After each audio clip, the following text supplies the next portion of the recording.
Hello, and welcome back to Nolan Financial Radio.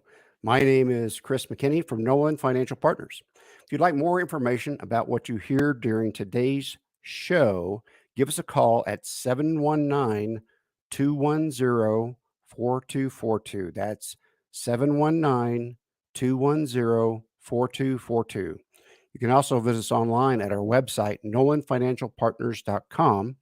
And while at our website, click on the radio page, check out our past shows, and subscribe to our program on Apple Podcasts, Spotify, Google, wherever you like to listen to your podcast. Please don't hesitate to reach out to us with questions or to set up a face-to-face virtual meeting. When we think about getting ready for retirement, a lot comes into play. Am I the right age? Do I have enough money saved? Is my retirement funds, are they robust enough? Where am I going to live? I'm sure many of you are listening right now who are close to retirement, asking yourselves these very questions every day. But here's another just as important question I'd urge you to ask yourself. What do I need to be happy during retirement? During today's show, we're going to take a closer look at some of the lesser discussed elements that are, in my opinion, absolutely essential to a happy and fulfilling retirement. But before we jump into today's topic, let me introduce my co-host, Tony Shore, who contributes to my happiness in many ways, including the fact that I beat him every year in fantasy football, and I had Jacoby Brissett on Monday Night Football. Not true. You don't beat me. Maybe, I thought I was going to do well this year because Drew Brees was my top pick. Oh, dude, he retired in 2020. I'm in trouble. That's why I'm in trouble. No, I've actually I have Patrick Mahomes as my quarterback this year for my fantasy team. So I've been doing pretty good in my league, but I lost. I've lost 2 games, and my second game I lost was last night. This past weekend, last Monday. I should say. Yeah. I'm a Cowboys fan, and I had Ezekiel Elliott. Oh boy. The Cowboys are a mess as far as fantasy football goes because their starters are up and down, and who's going to play? Yeah, that's the problem. This year, there's a lot of parity in the league. There's a lot of shuffling of players. Right. It's a lot of people are struggling with fantasy football this year. Yeah. What happens if your top running back on one team gets traded to a team that already has a top running back? They just need them for a playoff run, right? Now, and now they're second team. Yeah. Crazy, isn't it? Yeah. Well, I think this is going to be a great topic. You've picked a good one, as always, Chris. You always manage to pick a good topic. I mean, having the money we need for retirement, that's essential. I know a lot of our listeners, that's very important. Nobody wants to run out of money in retirement. But, you have to have a strategy, right? And that's what we talk about a lot on the show. But you want to be happy in retirement. So we're going to talk a bit about that. And happiness in retirement isn't always all about the money we have in retirement either. That's right, Tony. You need a strategy for your money, and then you need a strategy for your happiness. Yeah. Happiness is not accidental, right? You've got to do things to make yourself happy. Yes. So you don't have to be super wealthy to enjoy a truly rewarding retirement. Live within the parameters of that strategy is really all you need. So there's a lot of data that even supports this notion. So there's an article at Purdue University that found that satisfaction tops out at an annual salary of about $95,000. While any good financial service professional will tell you it's essential to have a strategy that seeks to prevent you from outliving your money or facing disaster because of medical expenses is really important. It's just as important to develop habits that make you happy. Yeah, happy habits. I like that. I love that. Habits for happiness. It's almost like Habitat for Humanity, but habits for happiness. I get it. So what's the first happiness habit you have for us? So it's good health, Tony. It's the thing that's most important to every retiree. Makes a lot of sense, right? So after decades of hard work and prudent savings, you want to be able to enjoy your retirement. So here's the deal. It's never too late to improve your health. So people who become physically active and careful with their diet, even later in life, exhibit significantly lower risk for things like heart disease, and they also have reduced death rate compared to their peers. Wow. Um, so the CDC, Centers for Disease Control and Prevention, suggests that people have 150 to 300 minutes of moderately intense physical activity every week. Wow. I mean, if ever there was a good reason to take that long morning walk, right? Or get out and walk the dog a couple of times a day and, take a brisk walk. And based on what you're saying there, Yeah. from the sounds of it, so Tara's probably going to live forever at this point, right? I mean, that's what we're planning. Oh my gosh. Her grandmother lived to be 93. Wow. So that means her mom will live to 103. That means Tara's going to be 113. Possibly. Well, That's I'm how just I do. talking about her healthy eating. She has pretty healthy habits, is what I'm saying. She does. She makes sure she has her vegetables every day. That's Make good. sure she has a protein. Yeah, Make you sure. guys, I admire you guys. You guys get out there and you exercise, you walk, you do a Yep. lot of outdoor activities, and you eat right. You're an inspiration for me. And I think about you guys doing that every time I'm at the pizza buffet. We do about an hour brisk walk every morning, even when it's Wow. cold here in Colorado. So Wow. and that's what the CD wants people to do is do Yeah. 7,500 steps a day in a Wow. brisk way, right? Not just a stroll. You need to get What am your I heart at for the heart day? rate up a little bit. Um, lower your blood pressure, it slashes a risk of dementia. Uh, it really improves your longevity and creativity. I'm only at 3,000 steps about for today, so I better get going if I'm gonna hit. I just checked my activity on my watch, and so I gotta get going, right? That's right. It's hard when you're working because Yeah. you're like me. You sit in front of the not the TV screen, but the computer screen most of the Yeah. day, Yeah. working on documents, working on things, and Yeah. connecting I'm in with front of this people. guy right here. Yeah, yeah, Yeah. that's Yeah. right. It's hard to move around when you're stuck to a Yeah. microphone. Right. Um, hey, so the next critical habit is people should maintain strong social connections. Um, and I'm sure many of our listeners are already keenly aware social isolation during retirement is potentially very harmful to both your physical and your mental health. Mm, So, in fact, the article that I read highlights social isolation has been linked to increased rates of heart disease and stroke, high mm. rates of dementia, and more instances of anxiety and depression. Uh, See, but this but we're yeah, not going this to have is those one. things. No, we're not gonna have those things, and this is one where I agree so much, and I've seen this with different people, and Yes. I really believe in strong social connections. That's why I do the show with you and Tara. I love it. I love hanging Yes. out with you guys each week, and I seriously do. I mean that, and so It's the I highlight of my like day. I'm sure it's not, but that's okay. I do love people and I love that social connection. I need that personally, and I think it is good for people. Obviously, I also love kicking back on the balcony with a good book. I like to read a lot. Right. I like to binge watch some TV once in a while. But you want to spend an equal amount of time being active, and in retirement, that probably means spending time with the grandkids, taking them to parks, spending time with friends, or volunteering. Right? Yeah, volunteering is the next key habit that I have for people is get out there and volunteer. That's a way to create some social interaction. It's something you can get excited about. Right. If you have something that you're scheduled to do in your volunteer work, now you've got a reason to get up out of bed and get out of the house and go do something. So whether it's giving your time at a food bank, animal shelter, or some kind of charity fun run, or even at the grandkids elementary school, you can volunteer there. That way you're part of your grandkids' life in another way. There's a lot Yeah. of great and rewarding opportunities waiting for you out there. Yeah, there are. I mean, people love volunteering. There's so much need. I mean, animal shelters, dog rescues. We got our dog from a dog rescue, and these animal rescues that are popping up a lot, trying to do something with all these pets and unwanted animals, and they are always looking for volunteers. A lot of people, as they get older, like to volunteer at their church.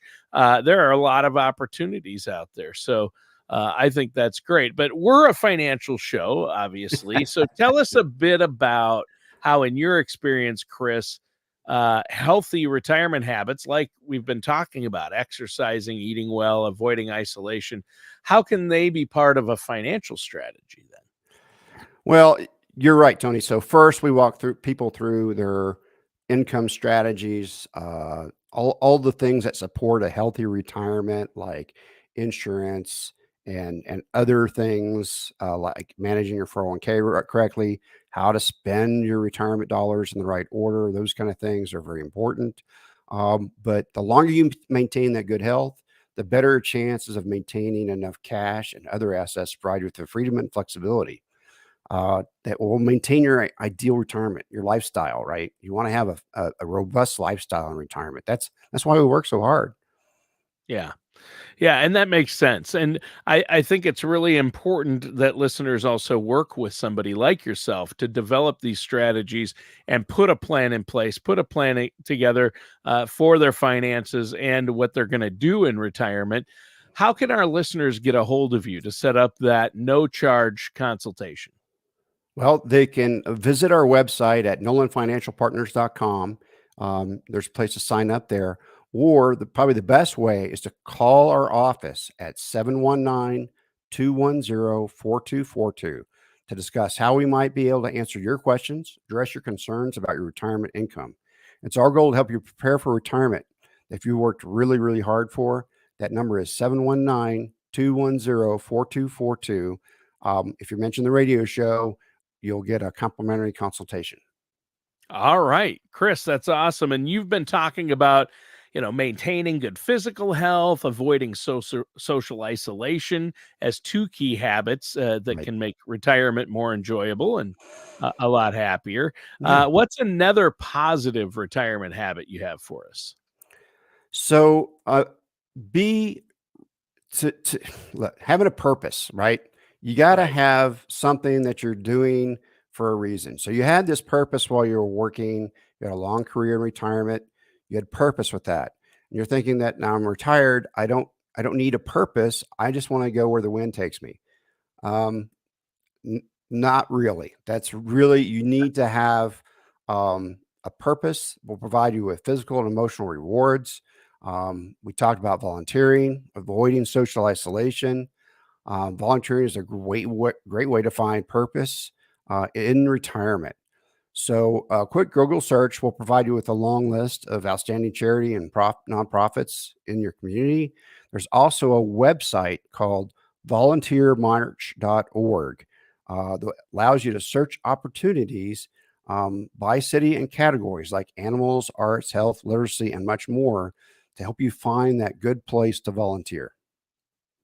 Yeah, and again, that's what we were talking about earlier, how important it is to volunteer. And I know from my own experience, Chris, that talented and dedicated volunteers are absolutely essential for nonprofits and charities.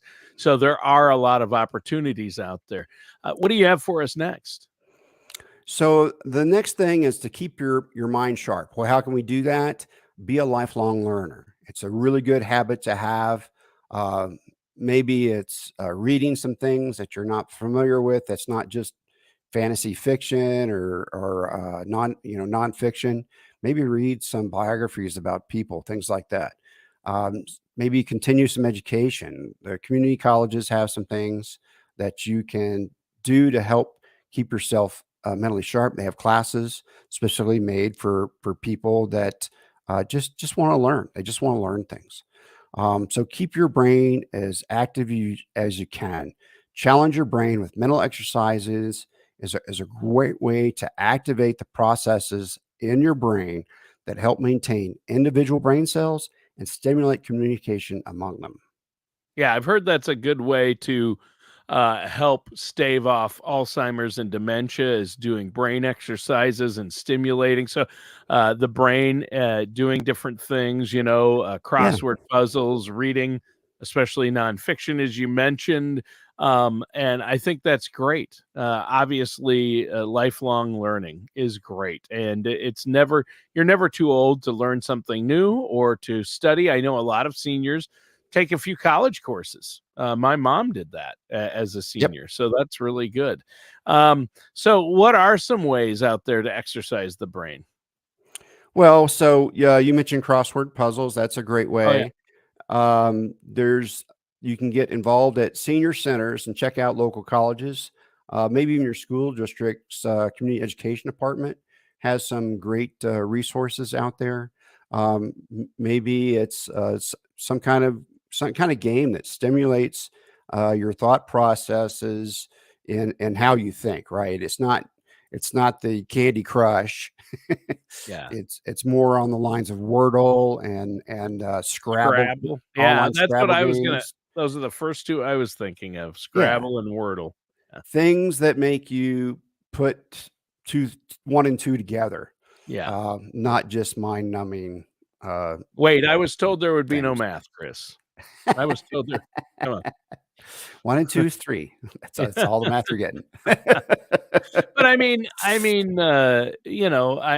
that, the National Institute on Aging's Oh, that's website, right. Mhm. they have a list of activities that can provide retirees with learning opportunities, right? That's right, and, so that it's a great way to find some things is go out and do some web searching. Um, the other thing, the next habit we want to talk about is being an optimist. Okay. Oh, So it's a really healthy habit that may help you fuel a happy retirement. You know, the glass is always half full. Okay. It's not half empty.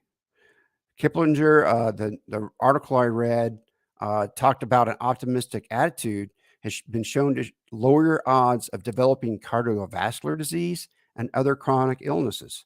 Who thought being an optimist would actually help your health? Well, guess who thinks that?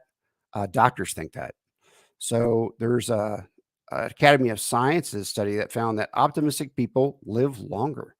So, in oh, fact, optimistic women have a 50% higher chance of making it to 85, and optimistic men have a 70% greater chance of hitting that age milestone, which is above the actuary tables. wow, okay. Yeah.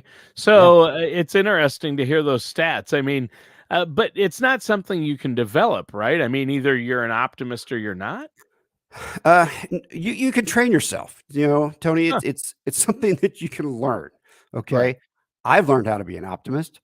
I grew up in Oklahoma with middle income family and things I felt like we couldn't do right.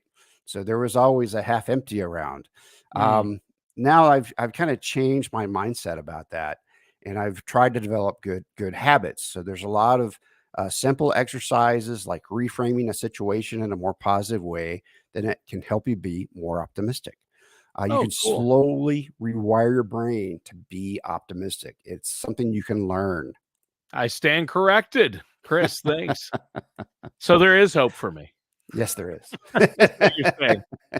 I'm gonna try the reframing trick to reframe things and rewire my brain. That's a good idea. Although I'm an optimist. I've always been more of an optimist than a pessimist, but I think that's good. So what's next? So the next thing that's very similar to optimism, it's being grateful.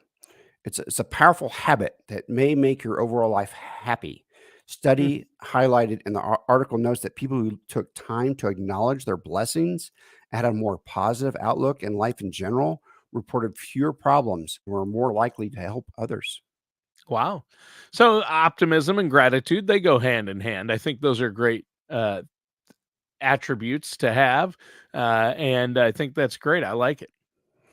Yeah, I recently purchased a book that helps me, and it's 5 minutes gratitude journal. So it helps you get things, write your gratitude down, so Oh, that you're thankful for what's happening, right?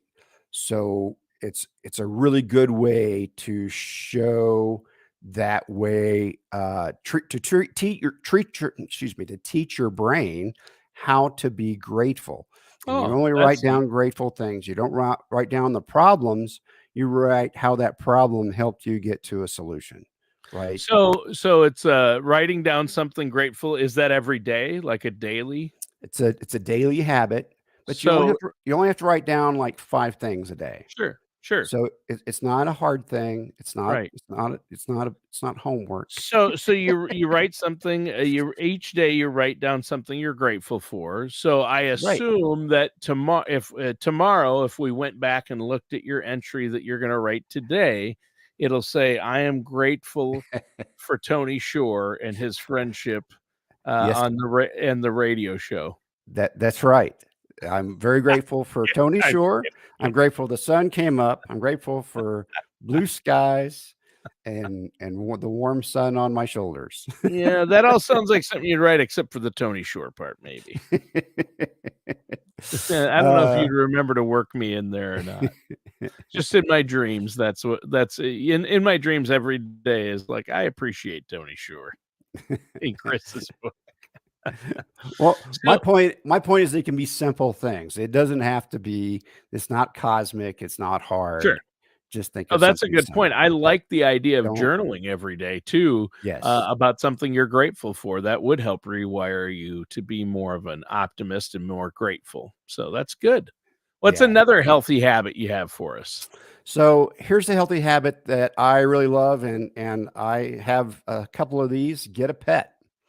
Oh Science yeah. science shows that a loyal pup provides some very real health benefits to your human body. Older people who walk their dog at least once a day get 20% more activity than people without a dog. Hmm. Research has also shown that dogs may help ease suffering from cognitive decline, that owning a dog may even boost a person's longevity. So if you're not in a Wow. position to have a dog, cats and birds are maybe a lower maintenance options.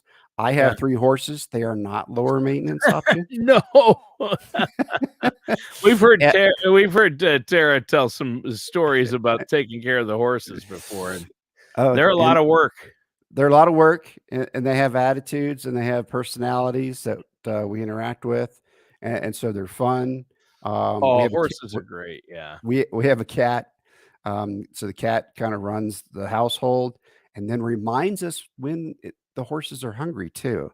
She will go to the door, say, "Hey, the horses need to be fed. Get out. Get outside. Come on." And the cat will drag us outside, and we'll go we'll go feed the horses. So, That's uh, funny. having that interaction is a really good thing. I love pets. We have a dog and 3 cats, and over the years with the kids, we've had a couple of guinea pigs as well. So, oh, and a rabbit. I almost forgot about Donald the rabbit. So we had an Great. orange rabbit, and we had an orange rabbit with orange fur, and his name was Donald. That's And awesome. yeah, he was super special. But yeah, I grew up on a farm, as you know, with lots of animals. My parents had donkeys, goats, llamas, horses, chickens. At Right. one point on the farm when I was really little were cattle and hogs too, and they could be fun too as pets and fun to have around. So yeah, I'm a big animal lover, a big proponent of that. I think, Yeah. uh, you know, So and it, so, uh, I wanna mention something, though. There's not everybody has that opportunity. Some people live in places where they can't have a pet or yeah, something. true. Well, there's some organizations that have therapy dogs. You can call these organizations, and they'll bring by the dog for a few hours so you Oh, can interact with an animal. And that's so great. so there's a way even if you don't want to own an animal and take on that care, there's a way that you can still have that interaction without having to, manage the care for an animal. Sure. But there's ways to do that. Yeah, I know that at my daughter's college and at the assisted living home where my mother-in-law live, in both of those places, they bring in these support animals Yes. for an afternoon, and people can go down and pet them and hang out with them. And my daughter sent me a picture from her college, and said Right. they brought support animals by, and she had a dog with a bunch of kids around it, and it's licking faces and letting people pet it, and people are great. And then That's awesome. she swung over, and there's this huge fat cat just laying there. And I'm like, that's a support animal that's going to help somebody with anxiety. It just looked crabby. And when people would try to touch it, its ears would go. And I'm like, they might want to rethink that cat, that big fat crabby cat, as a support animal. But that's what I actually love about cats, is their attitude and how funny they are. We sit there and just laugh at our cats, and because they'll look at us, they'll come up to us and put their ears back and look at us, and their tails switch, and you just know they're thinking about plotting ways to kill you in your sleep. I mean, that's basically. So I heard a comedian talk about how dogs love you, and if you happen to die near a dog, the dog will just lay down and lament your passing. Right, that's what a dog does. If you die in your home alone, the cat starts to eat you. That's what they do. That doesn't surprise me. They're still predators, and they allow us to live with them, I think. Yes, it's their world, and we just live in it. And we have 3 cats and a dog, and our dog is big too. It's a part Weimaraner, and it's a great dog, Border Collie Weimaraner Lab, but it's 65 pounds, right? That's an interesting mix. And we have 1 cat that's missing 1 foot, so it's basically a 3-legged cat. It is the alpha animal, that cat, in our house. Sure. And the dog will steer clear of it, and it will, because if it gets too close, whap. This huge dog, funny. And the cat just shows no fear, just whap. And the cat has chased the dog away. I've seen it happen. Well, one of our funnest things to do right before we go to sleep is to watch cat videos. Oh, I love it. Yeah, we do that too. And it's just relaxing and puts us in a good space. You can't help smile when you watch the crazy things cats do. I mean, right. We don't even need the videos. We just watch our cats. Literally, we sit there on the couch, laugh, and watch them chase each other, whap each other. It's a lot better than watching a procedural police show and seeing all the bad things that people do. And going to bed with that is the last thing you see. Or watching too much news these days can really get you depressed. So you don't want to do it before bed. You want to stay educated and on top of what's going on, but at the same time, the news, we can't even watch it anymore. No, 6 o'clock news, the 10 o'clock or 11 o'clock news. We can't do it. Everything is about throwing fear out there. I just don't get it. I don't get it. I don't like it. Yeah, and to have a happy retirement, I see that people can sit on their couches in their assisted living apartments or whatever and just watch either CNN or Fox News all day. That's not good for you. I mean, you got to socialize. You got to shut that off. And but it's been a great show. We're out of time, Chris. It flew by. Give us that phone number and web address one more time. Yeah, Tony, call us at 719-210-4242. Give us a call. If you're one of the first 20 callers, we give a complimentary consultation for our radio show. So give us a call either today or on Monday, and we'll give you that complimentary consultation. Visit us online at our website. It's really pretty. It's nolanfinancialpartners.com. And you can find our radio page there, so you can check out previous shows, so you can check out some of the topics that you might be interested in. You can put it on your podcast device and listen to our radio on podcast. All right. That sounds great, Chris. And listeners, that does it for today's episode of Nolan Financial Radio. Join us next time for another episode of Nolan Financial Radio.